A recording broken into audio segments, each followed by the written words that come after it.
हरिओम प्रिय दर्शकों, यदि आपकी मकर राशि या मकर लग्न है तो इस वीडियो को पूरे ध्यान से देखिएगा, समझिएगा। इस वीडियो में हम समझने वाले हैं कि 16 सितंबर से लेकर आने वाले एक महीने का ये जो समय है, इसमें क्या रहस्य है, क्या प्रभाव मिलेगा और उपाय क्या करें, सब कुछ विस्तार से समझेंगे।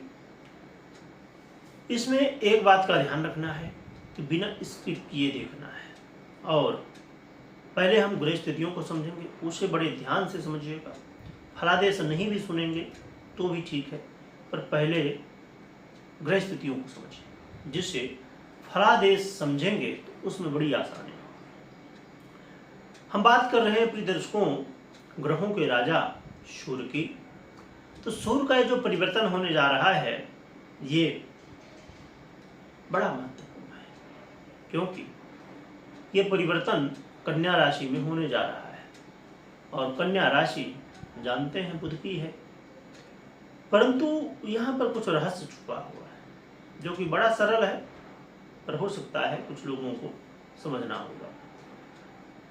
यहाँ पर जब सूर्य का परिवर्तन कन्या में होगा तो अक्टूबर 2023 से ही केतु महाराज विराजमान है कन्या पर, जिससे ग्रहण योग का निर्माण हो जाएगा।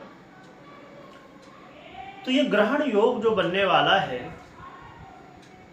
तो ये 23 तारीख को 23 सितंबर को कुछ और परिवर्तन होगा। क्या परिवर्तन होगा? स्वयं राशि के अधिपति बुध का आगमन हो जाएगा कन्या पर। तो ये जो सूत्र है एक ज्योतिष का, वहां पर ये लागू हो रहा है कि जब राहु और केतु जिस राशि में बैठते हैं तो उसके राशि के अधिपति यानी कि बुध के अनुसार फल देंगे केतु, और खुद होंगे यहाँ पर बुध। इसलिए ये जो बुधादित्य योग है, और ये बुधादित्य योग आपके भाग्य भाव में बनने जा रहा है, इसलिए ये योग बड़ा प्रभावी होगा और बहुत अच्छा रिजल्ट देने वाला। और दूसरा कारण, बुध स्वयं आपके लिए कारक ग्रह हैं, परंतु इसमें कई रहस्य हैं कारक ग्रह। तो कई बार, अब रहस्य एक छोटी सी बात हम यहाँ पर करें कि बुध आपके भाग्येश हो गए, परंतु आपके षष्ठेश भी हैं। इसमें बड़ा कंफ्यूजन होता है, पर इसके ऊपर कभी चर्चा करेंगे। आइए सबसे पहले हम फल समझ लेते हैं। इसलिए आप अपने जीवन में ये जो समय है ना, इसको जाने मत दीजिएगा, इसको बड़ा उपयोग करिए। ये जो समय है, इस समय खूब कर्म करिए जितना हो सके।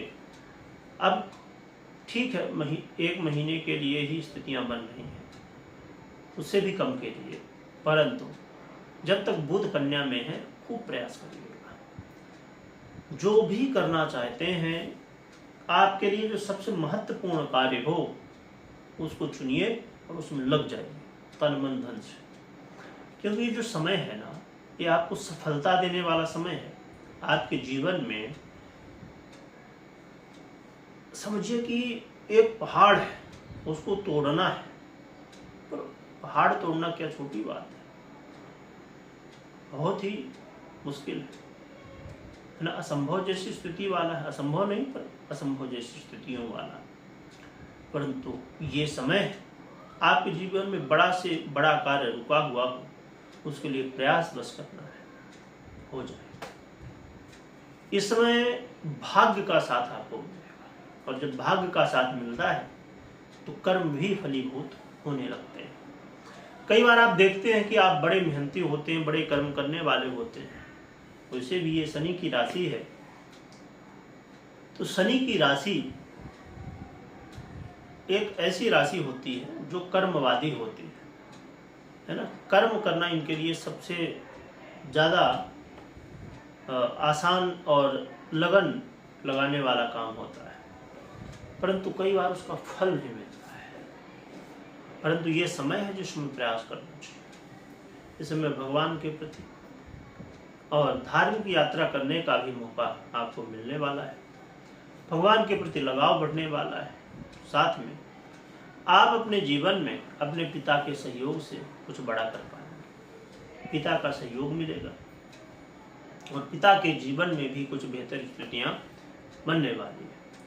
साथ में आप इस समय देखेंगे गुप्त धन प्राप्ति के योग संयोग बनेंगे और इस समय जो कार्य सिद्ध होने वाले हैं वो अचानक हो जाएंगे। अचानक कहते हैं ना कि सब्र का फल मीठा होता है, तो आपने जो सब्र किया है ना अब उसका फल मिलने वाला है। साथ में आप देखेंगे कि आपके अंदर इस समय एनर्जी में वृद्धि अचानक हो गई है। जहां अभी तक आलस लग रहा था,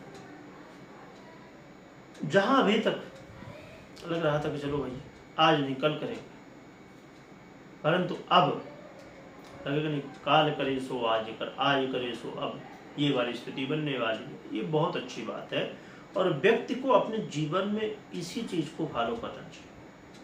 काल करे सो आज कर, आज करे सो अब, है ना। इसको उल्टा नहीं करना चाहिए। कुछ लोग उल्टा करना शुरू करते हैं और फिर कहेंगे कि अरे हमको तो कुछ हो ही नहीं रहा, हमको बहुत प्रयास करना है। अरे भैया करना आज है कलो, और कल का काम आज तो आज का काम कल, इसमें करोगे तो कैसे होगा।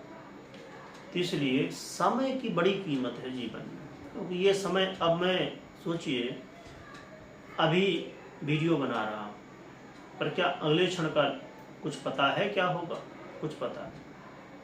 और हम इस चीज़ को हम एक यहाँ पर मैं उदाहरण देना चाहूँगा, जो कि कई बार लगता है आपको कि समय आपका जा रहा है, परंतु ये उदाहरण देने का मतलब ये हुआ करता है कि उस चीज़ को आप गहराई से समझें।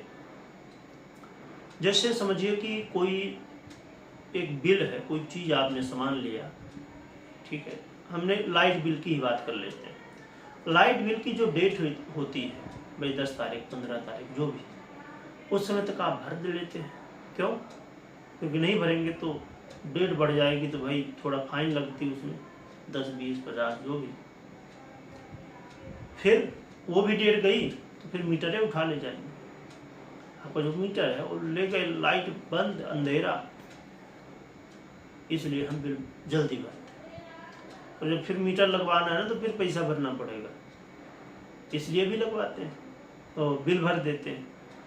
परंतु ये जो जीवन है जिससे सब कुछ है, तो हम उसके लिए क्यों नहीं सोचते।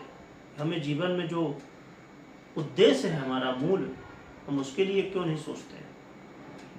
मूल उद्देश्य क्या है जीवन का? भगवत प्राप्ति। ठीक है, संसार में हम आए हैं तो हमें संसारिक जो कार्य है उसे करना है, गृहस्थ आश्रम में हम हैं इसका पालन करना है, परंतु हमारे मूल जो हमारा है, मूल उद्देश्य है, उसे हम क्यों भूल जाते हैं। इसलिए ये समय है भगवत प्राप्ति का, ये समय है भगवान की शरण में अपने मन को लगाने का। बिल्कुल प्रयास करें और अपने जीवन में भी जो करना चाहते हैं इस गृहस्थ आश्रम में भी उसे भी कर पाएंगे। इस समय भाई बंधुओं का सहयोग प्राप्त होगा और इस समय कोई परीक्षा में है, प्रतियोगिता में है, कोई कंपटीशन में है, वहाँ पर सफलताएं प्राप्त होंगी। तो ये समय बड़ा अच्छा है। आपको यात्रा करते समय जरूर सावधान रहना होगा। और एक सावधानी और, देखिए क्या हुआ करता है, एक नेता थे, तो छोटी बात ही बताऊंगा, वो कई बार जीत गए, तो उन्होंने उनका नारा ये बन गया कि भैया वोट दो चाहे मत दो, और हम ही हैं। जैसा ये अहंकार हुआ तो अगली बार फिर सपरचट। तो वो वाली स्थिति है, सफलताएं आपको मिलने वाली हैं, सब कुछ बढ़िया होने वाला है, परंतु ये नहीं होना चाहिए कि अहंकार, अधिक जोश नुकसानदायक होता है। इस बात का ध्यान रखिएगा। अब हम उपाय की बात करते हैं। तो उपाय के रूप में एक तो भगवान भुवन भास्कर की आराधना, और दूसरा भगवान भुवन भास्कर के साथ में यदि आप भगवान कृष्ण की आराधना कर सकें तो बहुत बढ़िया। आज राधा अष्टमी है। आप ये किस दिन वीडियो देख रहे हैं पता नहीं, परंतु आज जब रिकॉर्ड हो रही है तो ये राधा अष्टमी है, तो आज आराधना कर सकते हैं। तो बंसी वाले की आराधना करिए, तो बंसी बजा के सभी दुखों को दूर कर देंगे। कमेंट में जय श्री कृष्ण लिखिएगा, लिखने के साथ स्मरण करिएगा। और कोई भी महत्वपूर्ण निर्णय ले रहे हैं तो पहले जन्म कुंडली का विश्लेषण करिएगा। वीडियो देखने के लिए बहुत बहुत धन्यवाद।